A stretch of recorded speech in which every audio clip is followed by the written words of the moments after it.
Hey, beloved. I'm Lindsay P.H. Jackson, and this is Unlearning. In every episode, we explore the uncomfortable conversations you want in this safe container for ideas that you know and trust, magically weaving together storytelling, poetry, music, and panel discussions with expert guests. Unlearning is the only safe place to tackle the taboo conversations and questions that most hosts are too scared to take on. In a world where division is driving a wedge between workplaces and dinner tables, it is time to get uncomfortable and unlearn together. The Date That Never Was, Lessons on Self-Betrayal and Why You Love the Colonizer. The date that never was. This breakthrough came at a speed bump of a familiar inroad going round and round as you run yourself into the ground, breaking open and through layers of scar tissue, the settling for the pain you always knew, saying yes when you should say no, your house built in survival. It was as if the planets collided and the earth opened up. Why is self-betrayal always the first cup? I'll serve it myself. If I must be poisoned, it will be by my hand, conditioned by a society that loves it when a man silences me, shaming me for being wild, wanting to possess me and my soul, controlling, contorting. Is this my final resting place? I almost died by the hands that were not mine, the audacity, the tenacity to veil me away, kill whatever is left in me. My fight, my resistance threatens his existence because his house is built on sand. And he is empty, starving for life that can only be gathered by sucking on my neck. Who are you? You are who? The one who reminds me that being wild threatens the status quo. So teach me to be palatable to the dominant culture, not to stir the pot, and don't make the air dense with grief. We like the make-be-live. We like to measure our lives by the metrics that you set because you know we will never arrive. We are under a spell. You don't want me to remind you of what it could be, to taste the nectar of liberation that will open up for you possibility. Don't be like the zombies settling for secondhand clothes and masks that can strike a pose, forgetting who you are and bringing food and with a smile to the potluck. The ahs and ahs, this Puerto Rican food tastes good. Did you renew your passport? Your English is very good. Oh, the accomplishment of being professional and sounding legit. What a prize for the one who has internalized that truly your people are savage and have no manners, that they serve at the pleasure of white power. You'll prove them wrong and speak their language, and the revolution and evolution boiling in your blood will soon run dry. Settle. Settle for the one who treats you like you are none.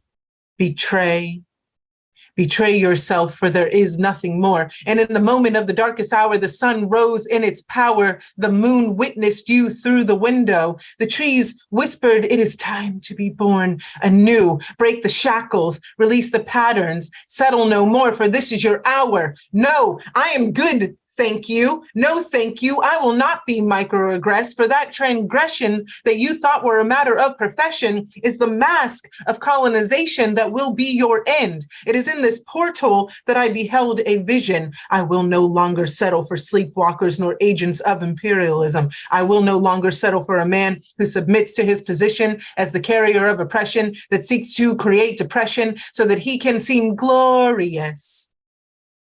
Your crown is made of lies. I am not only your equal, but hold my own ground. I will draw my sword in battle next to you. And if we die, we shall come back again and be the revolution hand in hand. And I on the mountain have declared my own name, willing to stake my own claim, to lead my people to their freedom.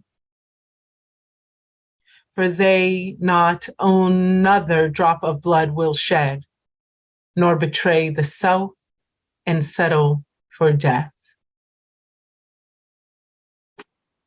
This is a poem by our panelists, Kahanet Ya.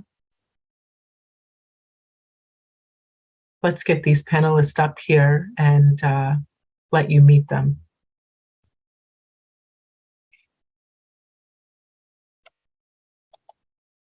Kohenet Ya, Hebrew priestess of liberation, New Yorkan heritage, exploring what it means to truly decolonize ourselves, our workplaces, and our practice of growing, diversity, equity, and inclusion.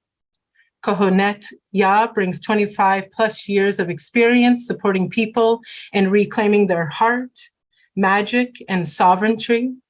As a self-described New Yorkan, New York Jewish and Puerto Rican poet, she weaves words and Jewish literature with multi-dimensional frequencies that support our embodied complexities and erotic necessities. Kohenet, that poem that I just read of yours, can you talk to us about where were you? What was spilling out of you at the time of penning those words?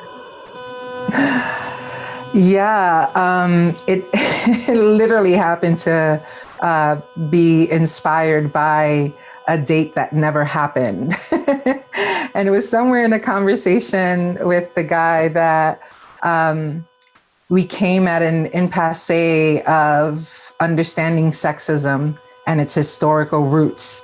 And it just, by the end of that night, I also had done a workshop around identity and around, the idea of diversity and what it means to really have a critical analysis. And by the end of the night, those two conversations clashed.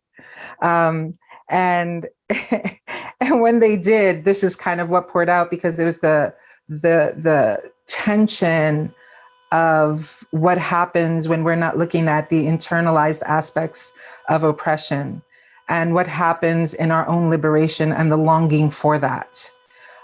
It's also like a radical declaration of not settling for what in the beginning almost innocuously can seem like something that's beneficial, but it's not. And so by the end of the night, this poem was kind of boiling inside of me, and I was like, kind of how I'm like, gotcha, and just poured it out. So that's some of the inspiration behind that. Just this idea of like, wait a minute, we talk about a thing, but the embodiment is much more complex, and that owning the internalized stuff, it requires courage to name it and set it as a precedent. Well, actually, we're not going to do that anymore. I'm good. Yes. No, thank you. No, thank you. So yeah, thank you for reading that. That was amazing. I really appreciate it. And yeah, thank you. Well, I felt we needed to start, we're in a place that to talk about decolonization of our minds, our hearts, our bodies, and our land and our workplaces and our homes and etc. We couldn't start in regular panel meeting space, right? Because then we would just be, and yet I think, reading your words, it really captured immediately, if we're going to talk about unlearning colonialism, unlearning colonization of our bodies, of our lands, of our thoughts, our words, and etc. That piece captures so much the tension of trying to go along, to get along. This is right. What we've been raised in. This is what we've been nurtured in. This is what we've suckled from our earliest moments, while also knowing something about it is wrong and off. Right. Yeah. Can you say more about that? Yeah. So one of the things about the work that I do and the place of most, I just want to double check the mic. Can you hear me better now? Yes, much better. Perfect. Thank you. There's a part of my work that involves a heavy look at the idea. So there's this study of trauma-informed care, right? Communal care, et cetera. And then there's liberation psychology. There's this piece of what, like, more further than the checklist, how we're actually engaging in this. And one of the pieces that I've discovered over time that made me hungry and I was looking for was the conversation around ongoing trauma, which racism, sexism, all the isms fall underneath that umbrella. But it's not addressed as much as we would event trauma or some sort of big collective trauma. And part of our conditioning that demands of us to desire more than anything to be approved of, to be considered as, has us in these cycles that are actually bypassing and gaslighting to ourselves in terms of the cost of having to navigate these worlds. And so the tension of it has more impact than folks are imagining. And that's where a lot of this, like, I'm very determined to have conversations about the idea that the messenger is often experiencing an extraordinary amount of pain and microaggressions and re-triggering because they're entering a zone in which what is demanded of them is not even their own. Yeah. Right. Wow. And so this comes out of doing years and years of trainings and watching the dynamics, watching the attempts at the interface between liberation and organizations and or institutions, what we think is the thing that'll solve the problem versus what the problem actually is. Right. And so for me, there's these worlds that I'm constantly moving in, both for myself and when I'm teaching or training, that I'm observing this tension that it's like an elephant in the room. We're not naming it, but it lives with us everywhere we go, constantly negotiating for who we are in the presence of something else, which is a reaction, not a response. Yeah. Right. And that to truly be embodied is to embody the complexities that come with it, to be able to look at the shadow of something and say, oh, I'm showing up professionally. This is what I want to do, but I have to cross all these T's and dot all these I's. And the way it impacts me is because half of it I don't believe in, but I still must show up. Right. And so for me, there's this piece about being able, and it's my honor to be here, being able to talk about what it actually means and to look at decolonization and colonization as the root place, so that then we know what are the things and the tools that we're going to need to equip ourselves for the long journey, if you will. And so that's where a lot of this comes, because I remember in even my beginning of doing anti-racism work, I inherited a lot of the conversations or the tropes around what is accessible, how things land, not trying to offend, realizing that that often put me at odds with my own passion, calling, and community, and the things that we needed to talk about. I'm not going to be able to do that without somebody getting offended. And if you're getting offended, then we're going to work on your capacity to build for the tension, because the prioritization and the centralization, what's most important, needs to be the communities impacted by the marginalization and or the oppressive structure. So this is like, after spending years and years of going, there's something wrong with DEI work. There's something off. There's something off how, as a New Eurekan, my first conditioning. So I'm first generation. My mom and my grandmother were born on the island, Puerto Rico, Borinquen original, right? And the way we were taught and conditioned to show up, suppress the places that are screaming or in pain in order to appear that we're okay and we can handle this in a much more regulated state, which actually doesn't make sense, right? Like, we're doing a lot in the back end in order to even exist and interface on this, in this dimension. And so for me, these conversations are really important because there's a lot that we need to name, and there's a lot that we need to consider in what we're saying is actually the work. Yes. Wow. Okay. Put your seatbelts on, everybody. You see where we're going to go today. I mean, did everybody just write that down? Because you're going to need to meditate on it big time later. You are gaslighting even yourself. Yeah. Let's welcome up to the stage Adria McMichael. founder of Job Swiper.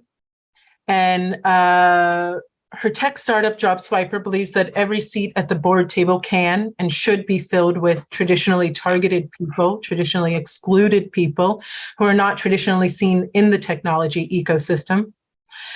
Adria grew up with a mother from the Standing Rock-Sioux tribe. The cornerstone to her company and to her belief system is that Black and Indigenous folks can change the way we do business, and that creating ecosystems of humans that are neurodivergent, Black and Indigenous, communal, and taking into practice, into being that next 7 generations mindset, that thinking, that philosophy, that practice.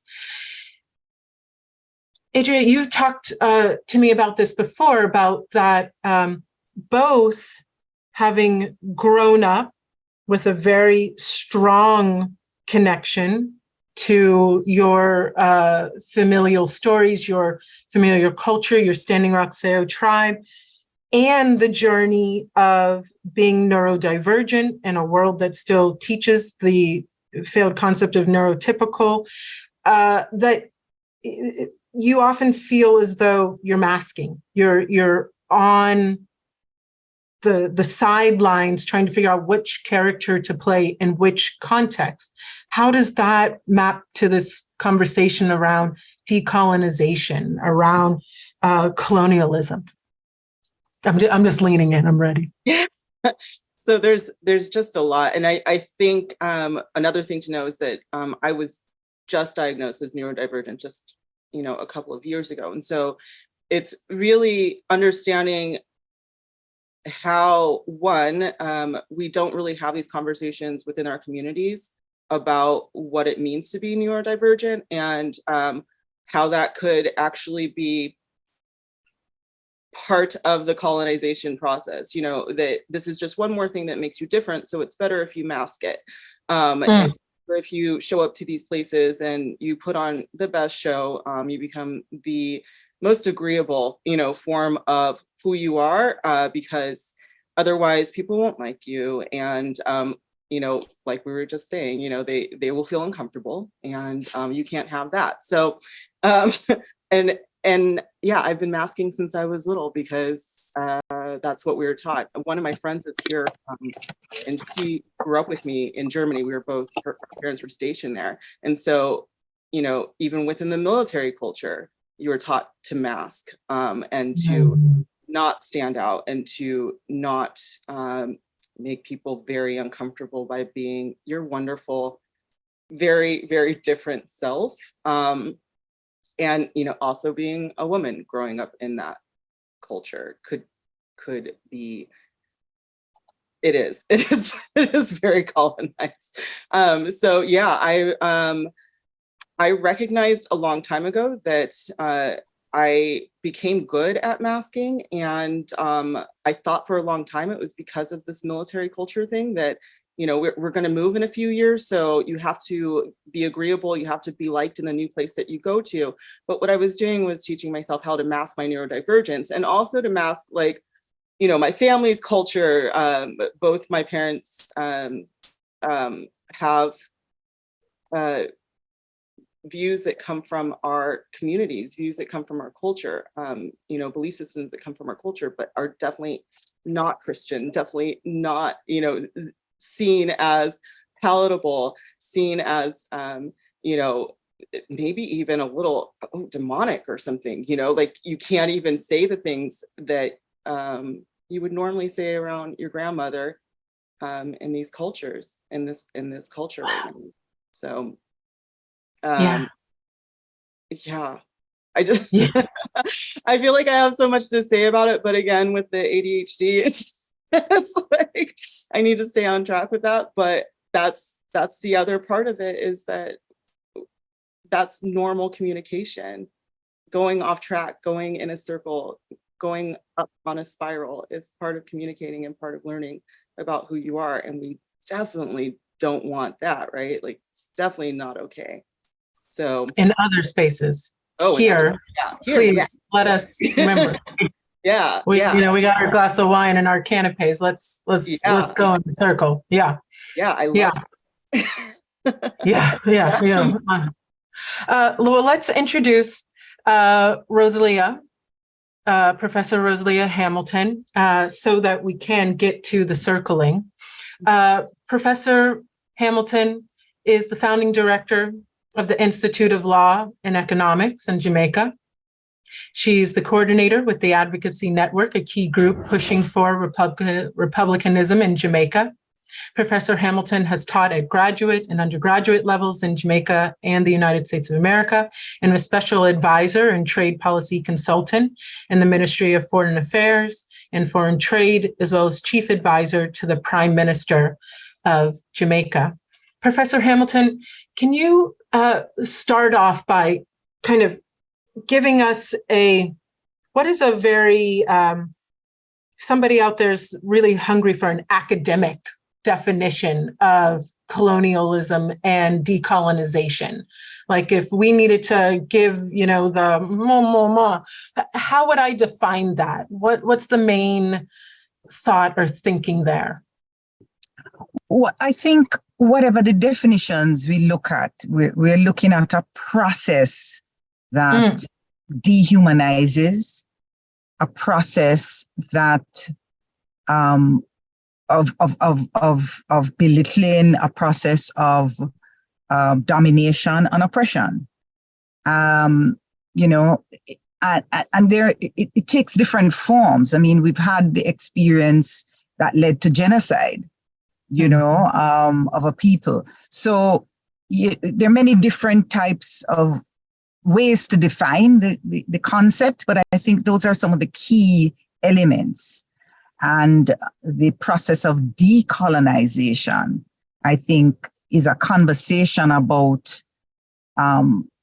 humanization, is about, redefining oneself outside of that kind of colonial definition, and a process in which people are free to pursue their own self-interest. So self-determination are key concepts as well in this process of decolonization.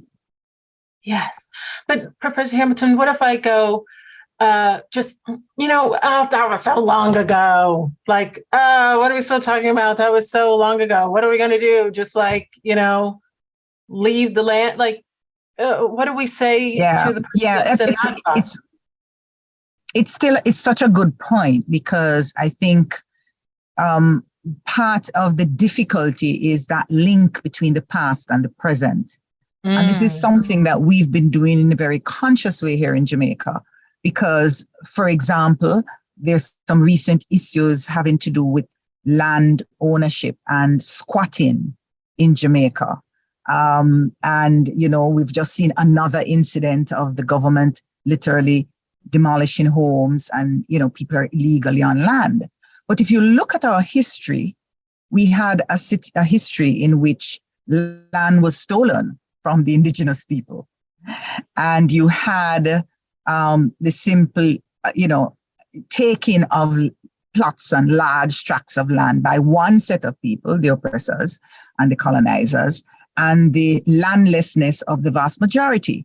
And so since emancipation and independence, there has been no deliberate strategy and policy to rectify that wrong.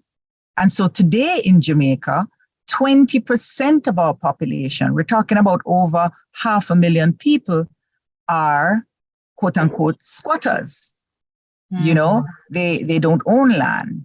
And it's a problem. So we have that issue, and it manifests as if you Google Jamaica, landlessness, squatting and so on, you see there are contemporary issues. Like last week, a few weeks ago, there are issues of people who have set up, temporary housing and so on. They're trying to find somewhere to live, and so these issues linger on. We have persistent issues with respect to, for example, hair discrimination in our schools.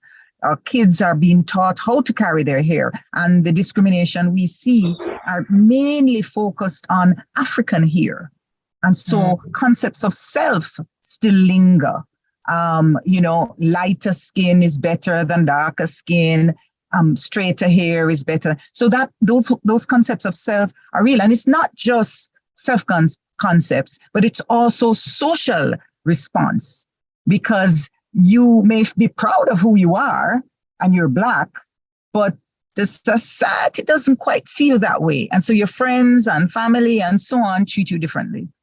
So, those are just two of many lingering colonial legacies that we have to root out of our society. Wow.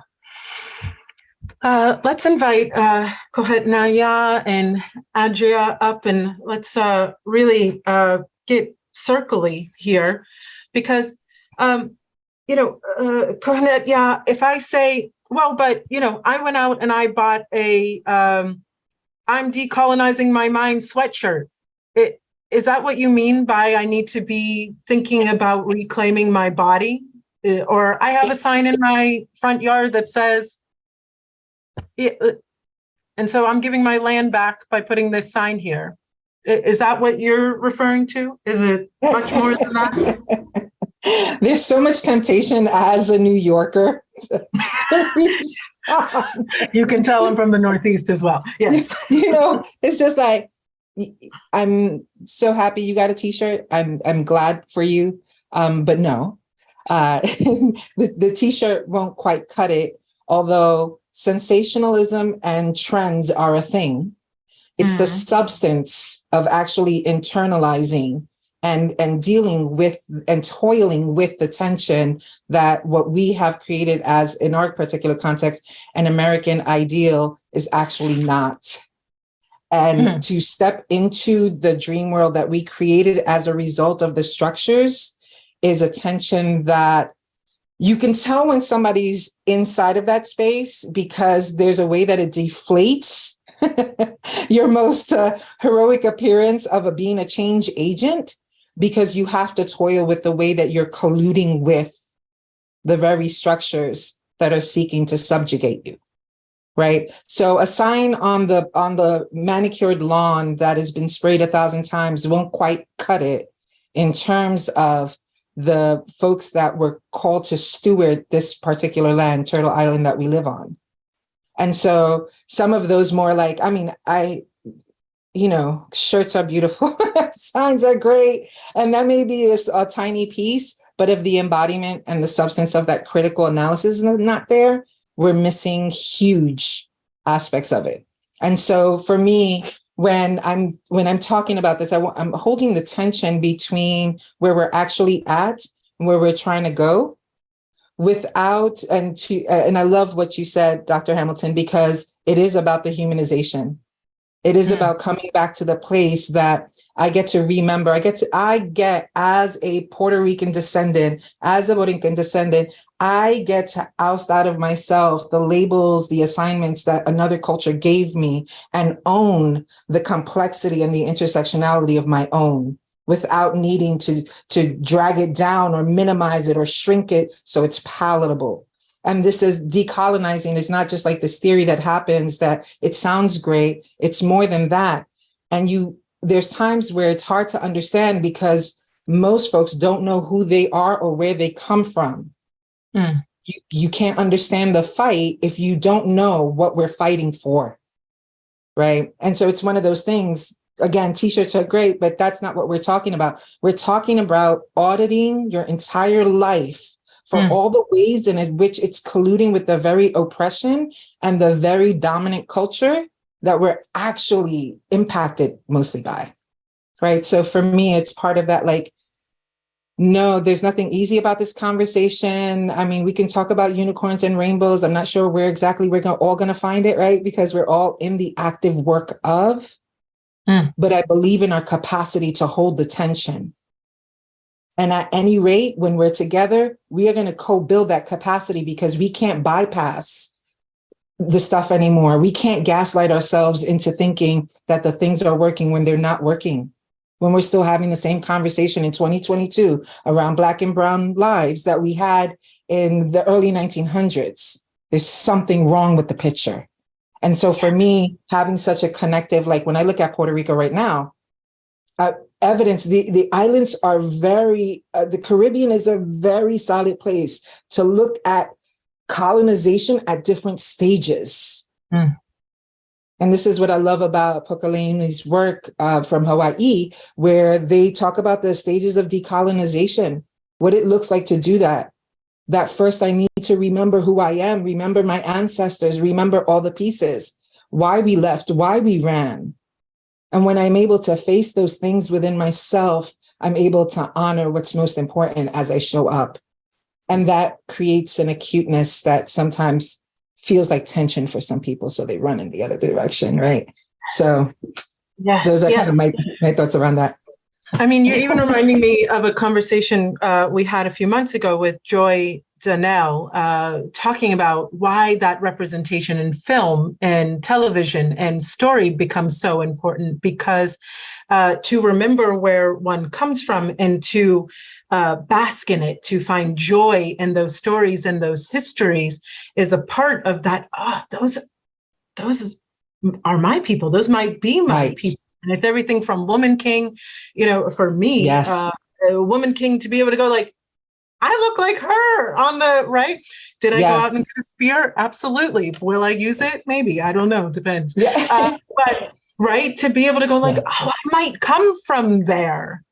And it's Right. beautiful and it's rich and it's contextual. And when I think about, if we look at within our media in this country, and we look at the depictions of the indigenous cultures, the original owners of this land here, and that infantilization, that servant role, that bumbling idiot, right? And still so many of us, that is the image that exists in our head. That Right. is the image of the person carrying the turkey on Thanksgiving Day to say, yes, thank you for coming and stealing my land and giving us smallpox, right? Right. Right. Professor Hamilton, what has been the process in Jamaica right now, as you all are very much as a country involved in this work? Well, since the royal visit earlier this year, I'm part of a advocates network, and we are actually in our day-to-day lives, the work we do is to deal with some of these social and economic legacies of colonization. And we're very clear that these problems, contemporary problems we're facing, is linked to the institutional retention of these colonial norms and habits and so on. And so we felt very strongly when the royals came in the midst of COVID that this was not appropriate. This is not business as usual. We are about to celebrate our 60th year at the time. That was in August. We celebrate 60 years of independence. And we wanted not only the royals, but we wanted Jamaicans to be reminded of our history, where we're coming from. And so we, staged a protest, we did an open letter, and we clarified our position that, we see nothing to celebrate of the Queen's 70th Jubilee. And, the 60 years was a 60 years of trying to grow up from a process of 528 years of Spanish and British colonial domination. And so we wanted to remind persons about that, and we did 60 reasons for an apology and reparations and so on. But what we felt coming out of that is that we need to push harder as a people in Jamaica to create a republic. Both political parties have been talking about this for decades. It's in their political manifestos that they will remove the monarch as head of state. We feel, though, that it's not just enough to move the monarch. We also need to create a state in which the people are sovereign. And so our conversation, and as we push towards, removing the monarch, we embrace a broader decolonization agenda in which we move to create a set of policies, a legal framework in which the people of Jamaica become sovereign. And as part of that, continue and intensify this conversation that we've long had about the legacies of the colonial process and how we must put an end to them. Yeah, yeah. Because we're in the safe space. We're at home. Just from your vantage point in Jamaica right now, you're coaching the United States of America through its decolonization process. What would be your big sisterly advice? Let's start with the dialogue. Start with deepening and understanding of the process. They're not just one set of victims. We're all quote unquote victims of a system that only benefited a few. Whichever side of the fence you sit, the legacies impact you. Mm-hmm. And I think that the more we begin to understand that enduring legacy, the more we can find ways to resolve the problems. Because you made a point, and it's a point a lot of people say, it's in the past, let's forget it and move on. How do we can't fix that. We can fix the enduring legacy.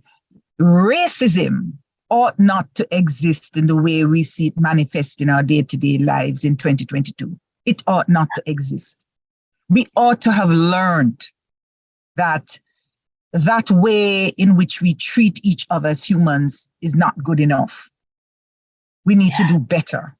And so I think the conversations is an important starting point where we begin to relearn our history, because we now understand that the history we're taught was not only a bag of lies and a distortion of the truth, but also very damaging to the psyche of our people. Mm. And I would say to a psyche for all of us, because there was a sanitized version that made some people feel good about the past. And there's another very horrific version that made others feel very bad about the past. And, many of us don't want to go back there because it's too emotional, it's too painful. Mm.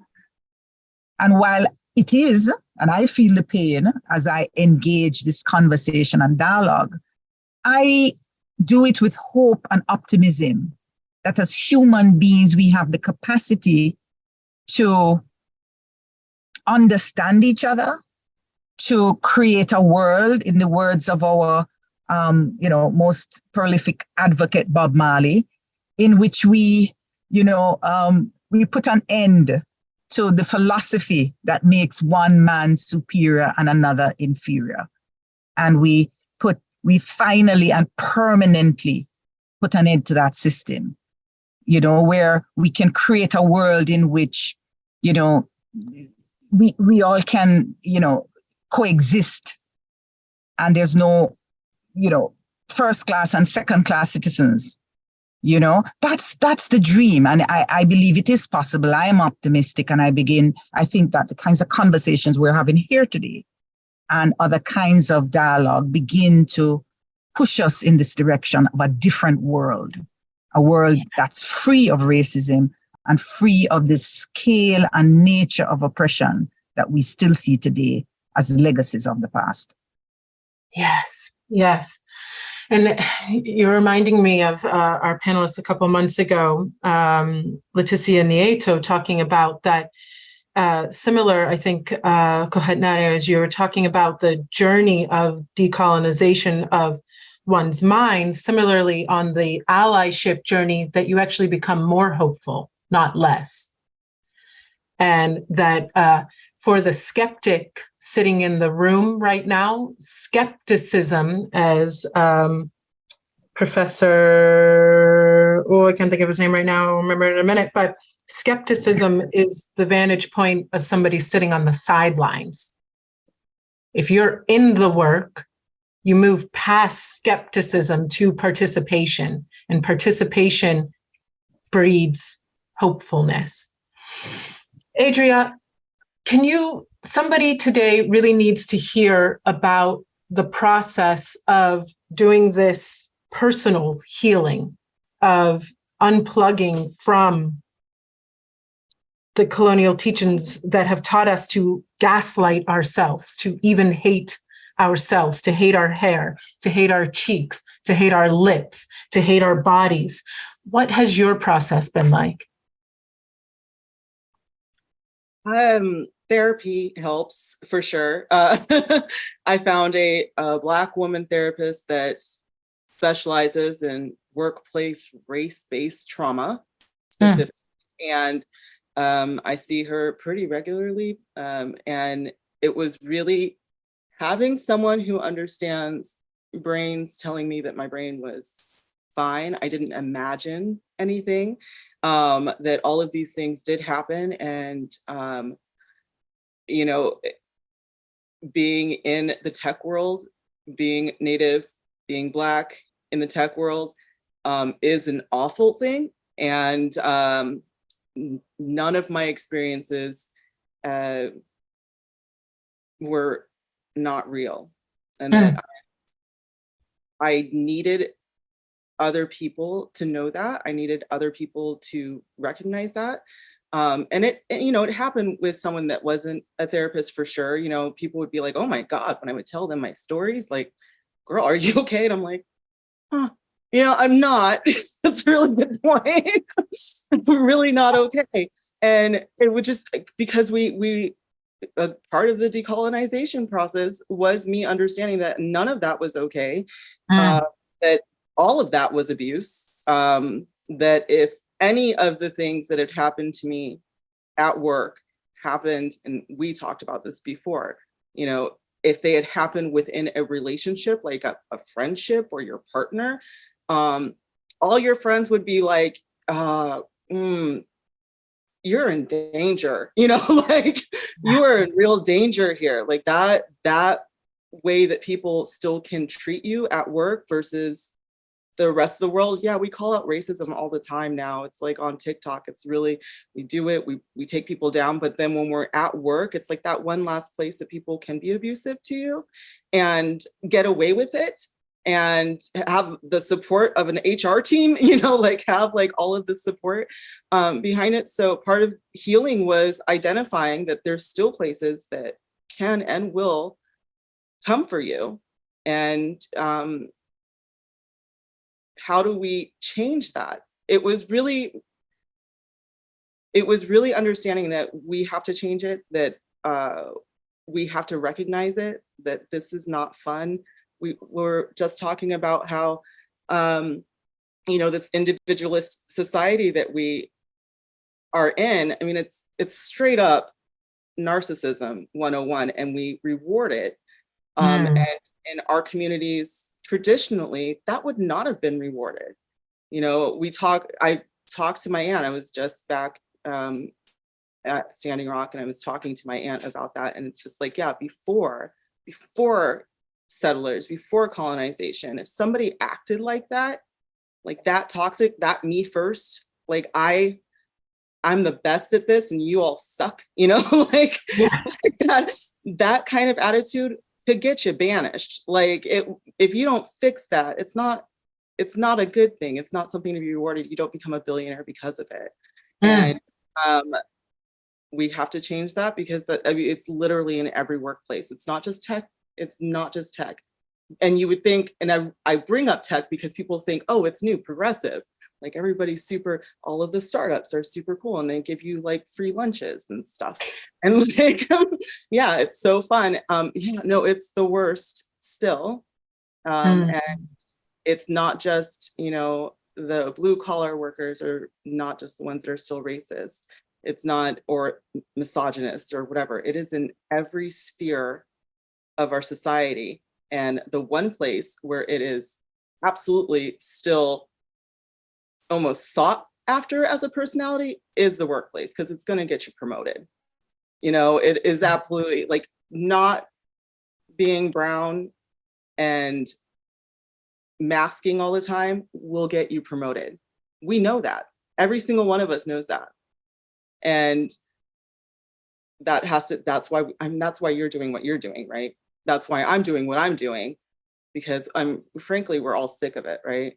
And I know I know that when I talk about like my dream of seeing a boardroom that's filled with people that look like me, it's not even because of it, it's because I know we exist. I know that I've met so many smart, incredible Black, Indigenous people who would kill at this, who would do so well at this because of our ideas of what community is, of our ideas of what success looks like, you know, and I'm hoping that the more we do have these conversations, the more that companies have these conversations, the more they change the way that success looks like, that is going to spread as sort of an antidote, you know, to the toxicity that is racism. I just see it as a poison, you know.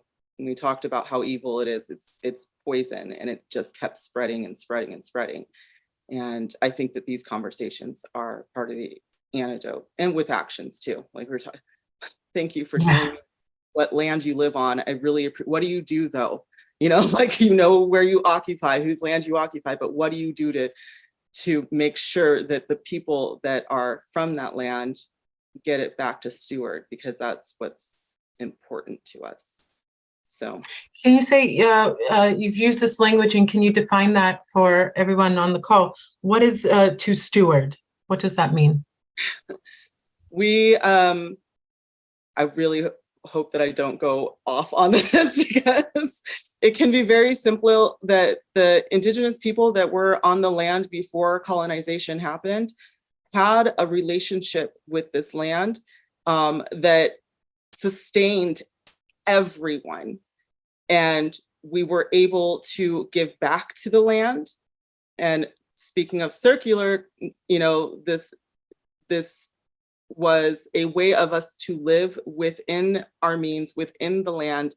And we did it well without having to, quite frankly, like raise everything to the ground, which is kind of the way that colonizers see land stewardship. It's not like that. And so, you know, whether I'm in the Pacific Northwest, you know, whether that's our relationship to the salmon runs, or, you know, when I'm back in North Dakota, we understand I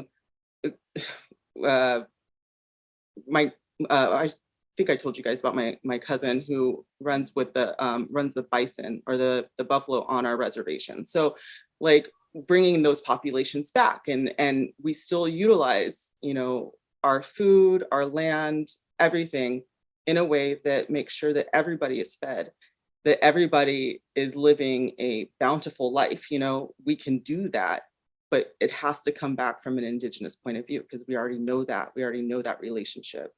So I hope that makes sense, because it's such an important, the land back concept is such an important part of decolonization, that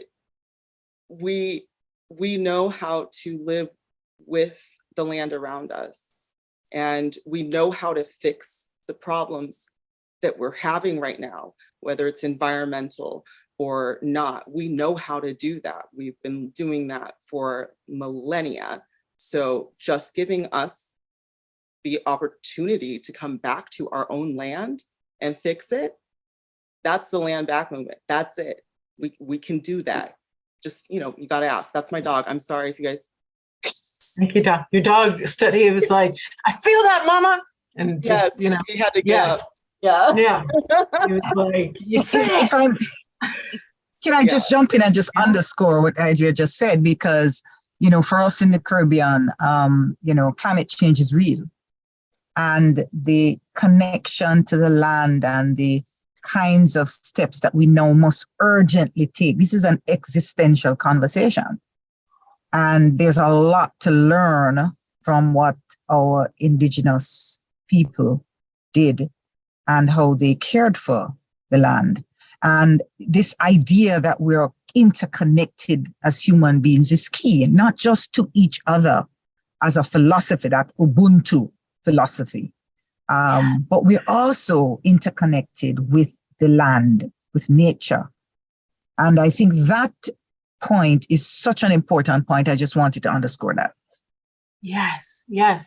I mean, it's so interesting. I love whenever people, they're like, oh, this is a kind of a woo-woo idea. And I'm like, you're probably anything that you consider to be a woo-woo idea is old knowledge that pretty much was spread out around the world until it was colonized by a very singular type of knowledge. And this idea of this interconnectedness, that part of what makes this space that we hold together so amazing is that we are not distal to one another.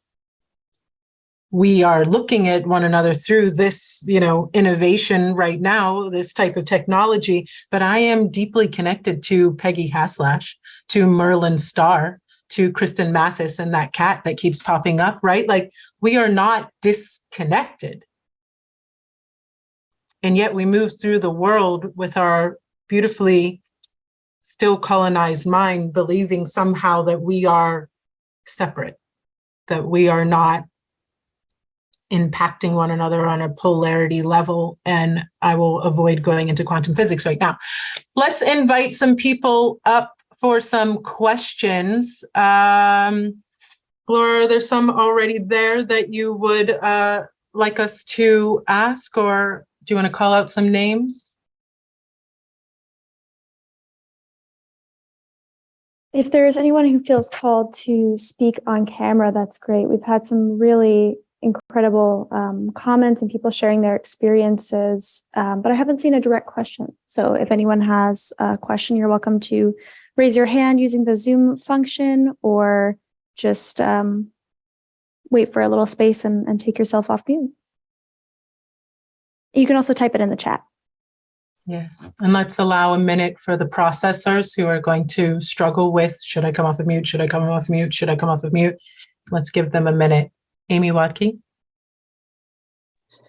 I'm curious. I just went through an experience where there was some unhappy experience on the other parties, and they didn't communicate with me, and then basically unloaded their unhappiness at the end, kind of, without offering like opportunity for communication, sharing, unpacking, or whatever. And I'm just wondering, is that like an experience of the colonialism sort of wrapped with privilege or something? Like, what sort of does that fall under? Kohatnet, yeah, do you want to take that one?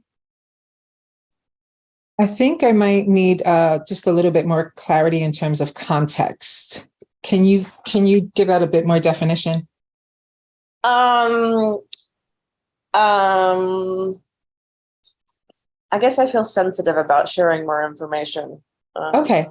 So let me just tell you what it's like there's two parties involved, me and other people.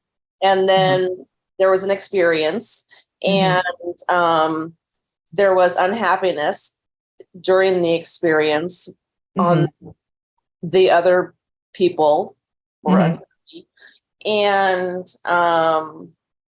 then I didn't know until the very end that there was any unhappiness at all. Okay. Then I got like, this is what happened, or this is how we feel, but with we don't want to talk about it, but blah. Okay. Good luck. And I was like, oh, okay.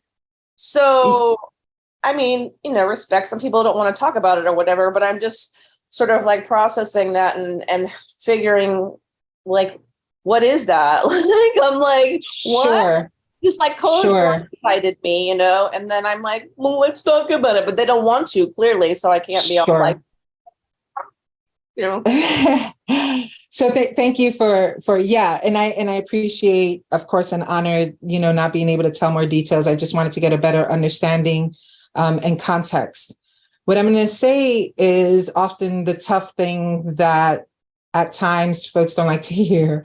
And that is, there are times and moments when something goes down, depending, again, the context of this, I don't have all the details, but there are moments that things go down that depending where one way may land in the dynamic being spoken of, for example, if I was doing an anti-racism, let's say, workshop, and so the focus is, BIPOC, and then it's also, right, folks that are racialized as European descent. And so we're having this conversation, something goes down, there may be a need to protect the BIPOC community in a way that means that I don't have to explain myself, because I get to have that choice in a world that's constantly demanding me to explain or to teach or to school someone. And so I think that, and I often do this in my workshops and in my trainings, I let folks know, you have to understand my primary commitment is to my community.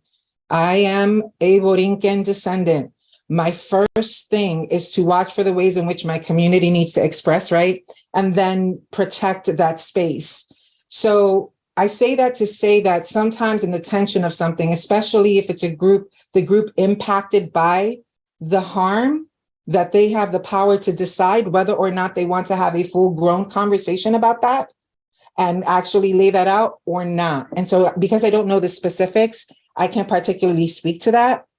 But I think that as much as we'd like this very general, which is what our socialized construct gives us, it's like everything's going to be super fair, and that fairness and equalness are about both people being on the same, but this is not a one size fits all. This is not how this operates, because you have to be able to evaluate all the pieces of what's happening, right? And so sometimes it is a little hard for folks to, when you want to be in learning and processing of something, not to have access to that. But then I would invite you to go outside of that construct or that context and get the information and education that you may need to be better resourced for moments like that. Because what it's saying is that if we're talking about oppression, and this is the disconnect, this is why we're talking about decolonization. Because when we thought about it just as DEI work, well, sure, we're all colorful on the pamphlet. Wonderful. It looks like there's people included at the table, but we don't talk about power. We don't talk about policy. We don't talk about how that's a revolving chair. We don't talk about what it takes, the actual ecology, to keep someone who is diverse and different in the space. And because of that, we continue to address these things, trying to level everything out all the time. And that's not how that works. So the question that I would have in return for each person in this place, when we're thinking decolonization is it's a macro thing. It's huge, but there are also micro components to it. They're in relationship. They don't work outside of each other. So I get that sometimes cognitive dissonance, beautiful term for what happens to your brain when it's feeling overloaded and overwhelmed with information that doesn't match exactly where it's located. So you get that brain fog thing, and then you get that overwhelmed feeling like, what are we supposed to do? Yes, we get it, colonization. What's next? Can you give us something practical? Well, here's the thing. You have to internalize the decolonization so that you understand what the questions then become and what the disruption becomes. There's no easy way for that. To learn to respond, you must learn why you react. To understand when you get into spaces where there's trainings and we're having these conversations, why does it feel like trauma for someone to say the way you behave and the way you move has actually caused me detrimental harm? And now I'm supposed to take care of you, though I've been the person that's harmed.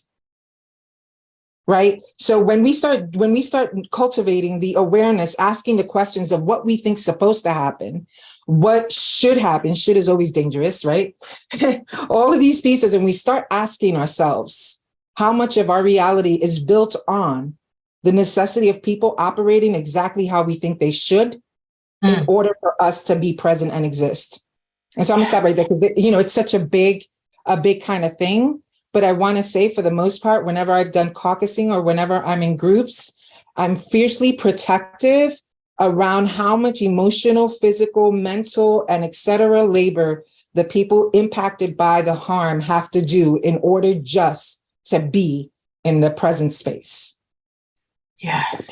No. Yes. But everybody write that down. How much of your day-to-day relationships with people or experience or space or whatever is predicated, was that the word you used? Go ahead, Ned. Yeah.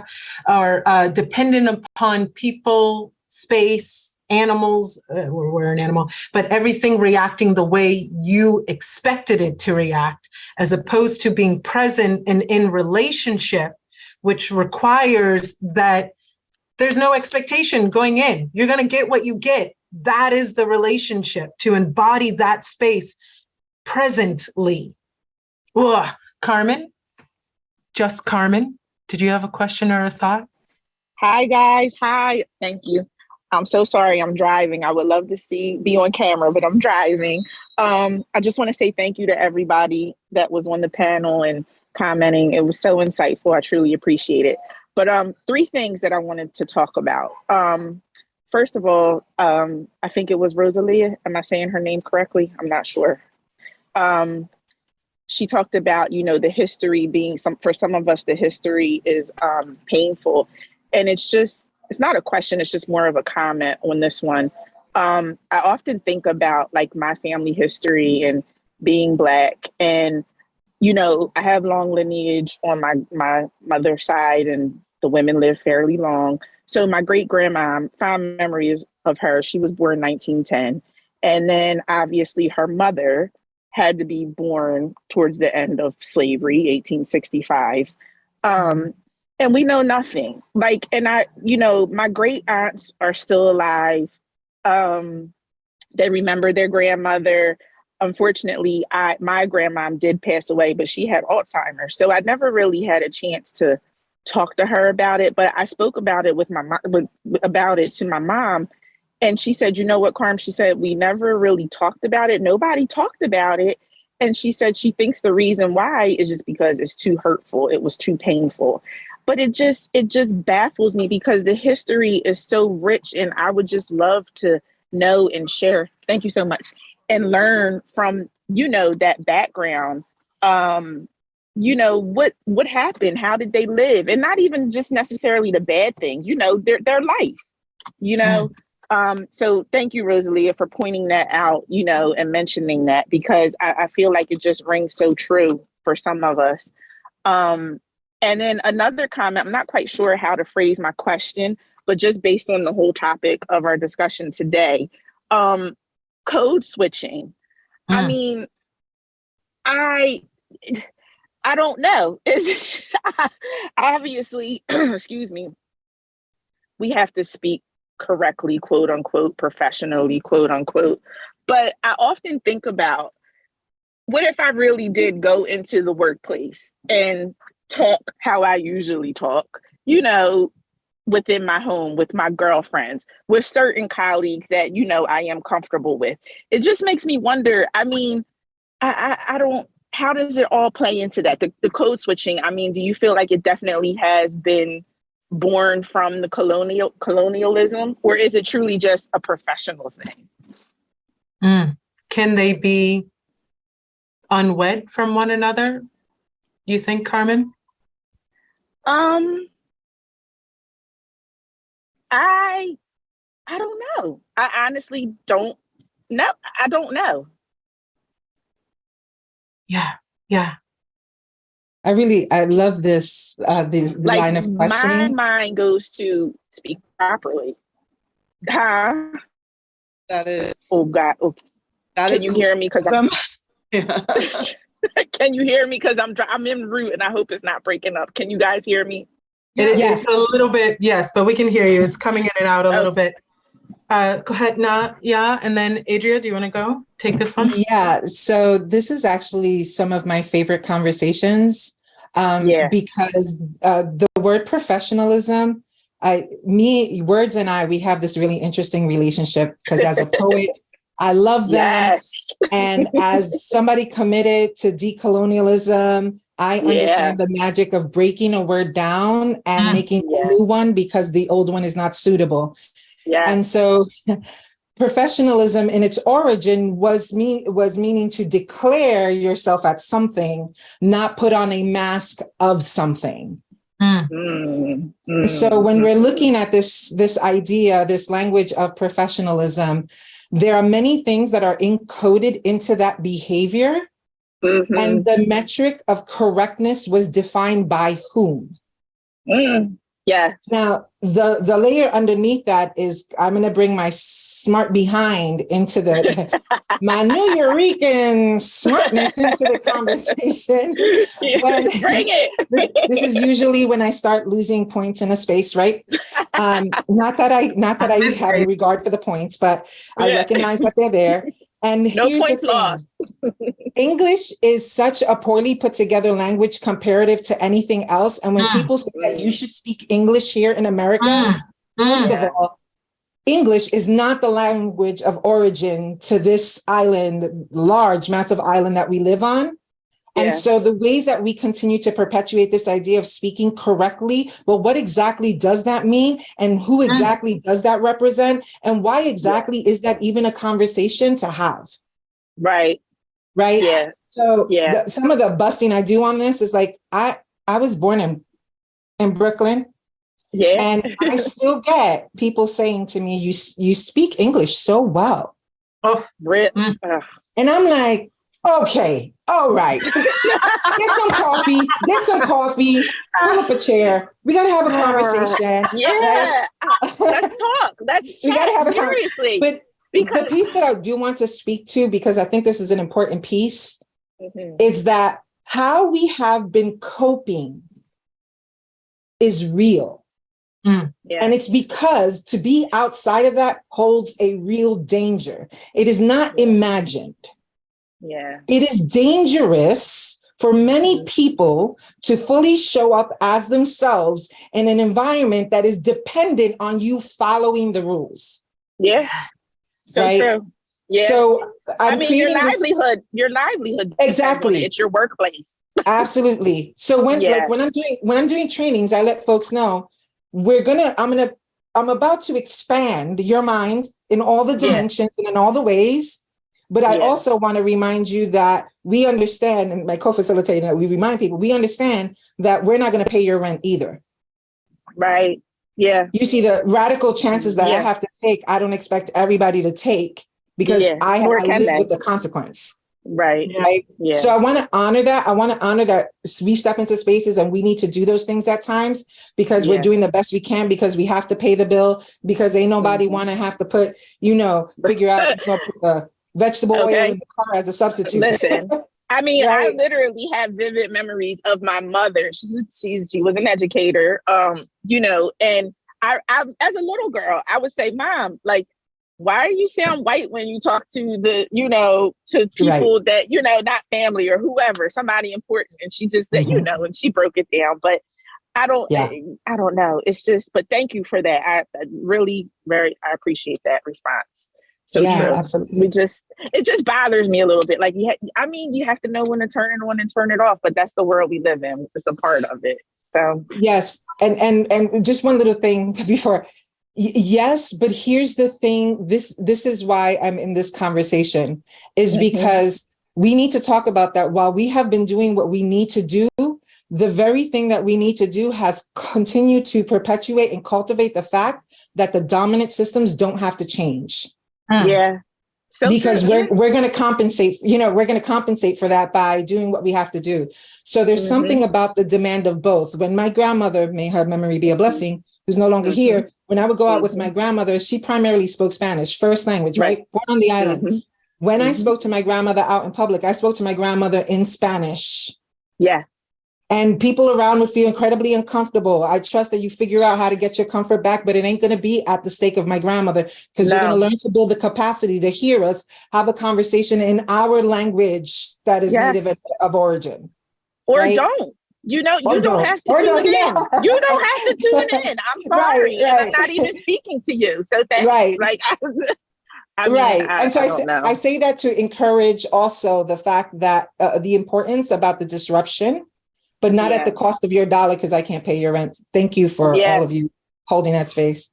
Adria, I know you want to say something. I was just going to add on to that. And I think you actually just said it, that in my own life, I've had to start with small experiments.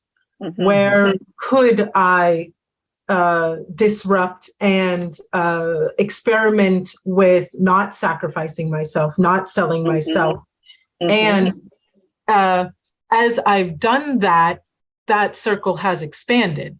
While also, as we're naming here, naming the very real privilege of being able to go, that is the last racist manager I'm going to have.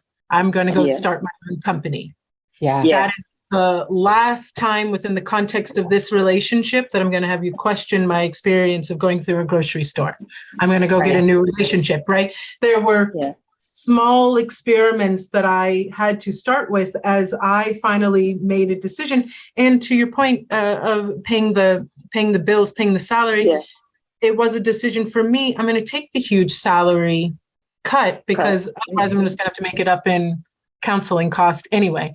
So, right, there was a moment there where I go, the money's going out anyway. How do I want to spend it? And a better quality life, a more fully self-expressed Lindsay? Or do I want to be constantly giving this money to somebody else who's just treating the symptom of a larger problem? And so, again, honoring that I would never deign to tell somebody, just blow all the shit down. No. What's a small experiment where you can go, not today, Satan, right? Like right here, this is where I will not change my voice. I will not change no, you understood what I said. Did I blink? I think that we're seeing more and more of that. And that is why so many people are scared right now, is that we're seeing more of that on a collective scale. Yeah. And, just having this conversation also makes me, I've often thought it, but it brought to the surface for me. Lindsay, you're familiar with my company, and they do a great job of the DE&I program. And I really believe that they do truly work at trying to provide resources and to do better, to improve and really hold up to the name of DE&I. It's a work in progress, but it makes me wonder, is it really genuine? Not just them, but I mean, overall with certain people and in certain situations, are you just doing this and just being nice or just acting this way because you kind of know you have to, in a sense? Is it genuine? The interactions, I don't know. I don't know. That's a deep question. And I don't know that I'm the only one to answer it. So please jump in, Adria and Kohanet. Yeah. I think when we talk about social conditioning, there's an element of we are conditioned to participate within society. And I think there's a rising level of shared consciousness that the experiment is still an experimentation, and that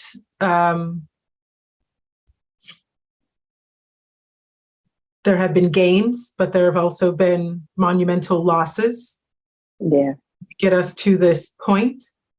And that we are starting to experiment with a different way of conditioning ourselves and our children to fit into a society that we're starting to imagine could be better, could be less oppressive, could allow for more self-expression. We have the technology, we have the resources to end great suffering now.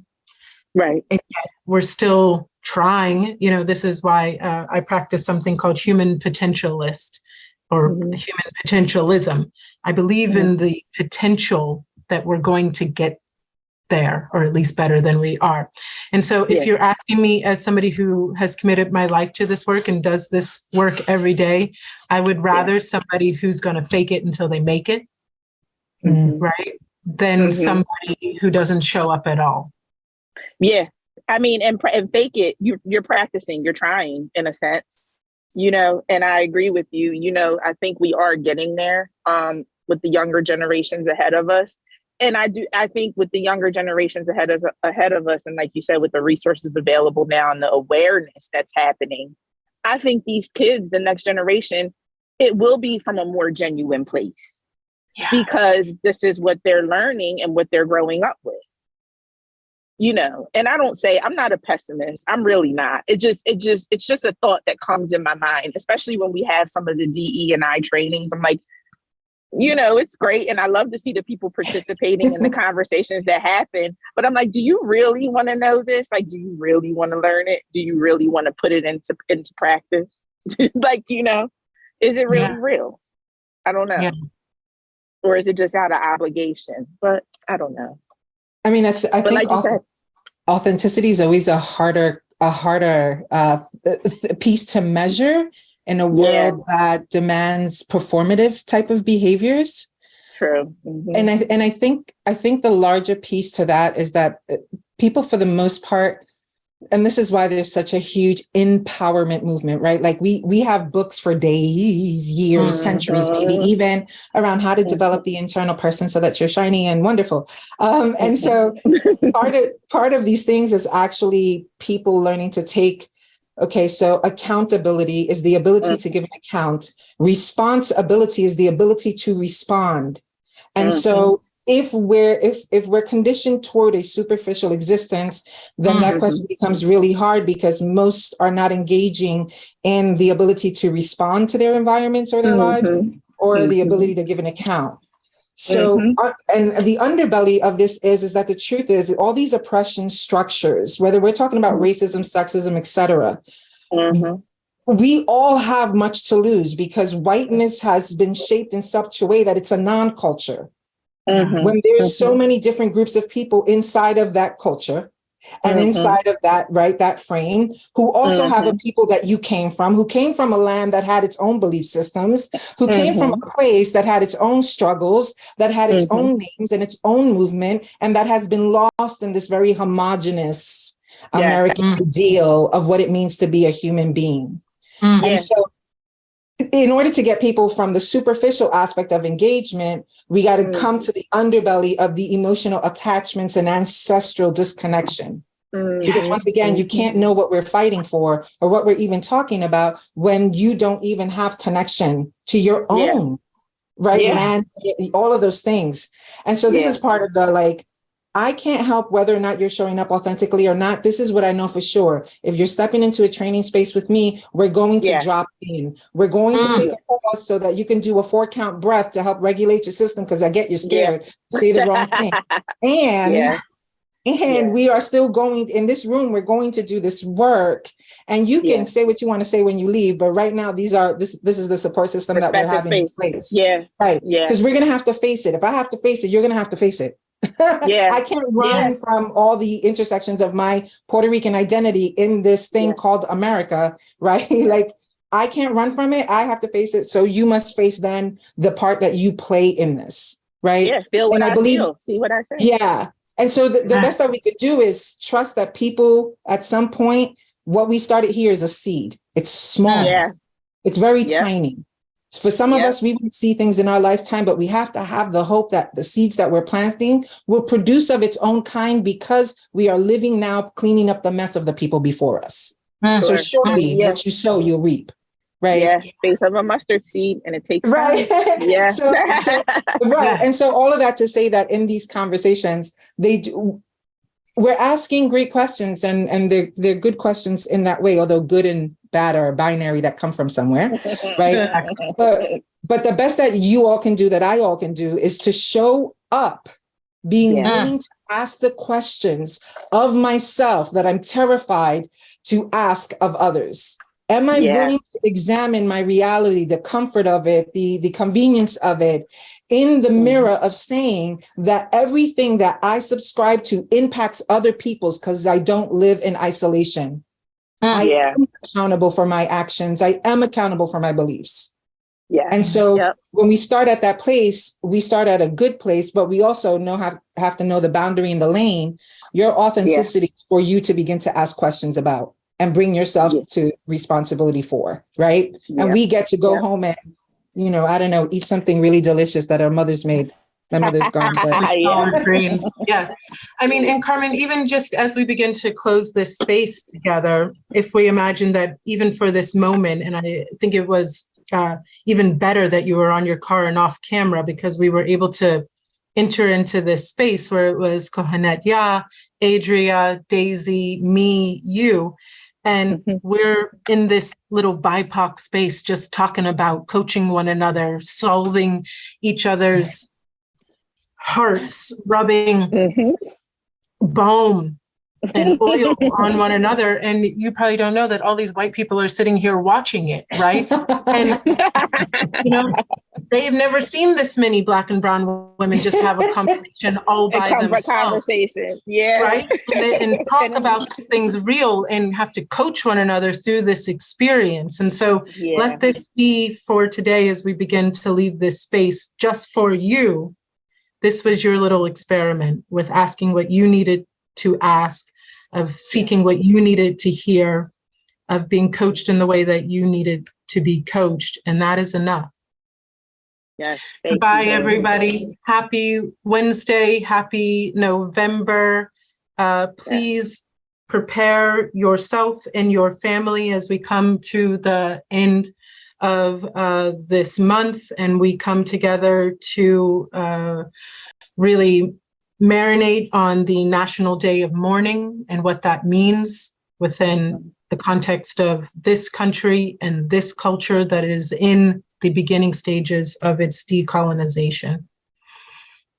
Adria, Kohenet Ya, Daisy, thank you. Laura, our host, as always, an amazing show. See you next month. Thank you all. An honor and a pleasure. Yes. Thank you, everyone. Thank you. Thanks to Rosalea, who is now driving and bringing us with her. Everyone, you can head out on your own pace, no rush. Thank you very much for having me. Yes. There are a few links that I put there that are being flooded by all of your love messages. So you'll get an email after this as well. But happy Dia de los Muertos and take care, everybody.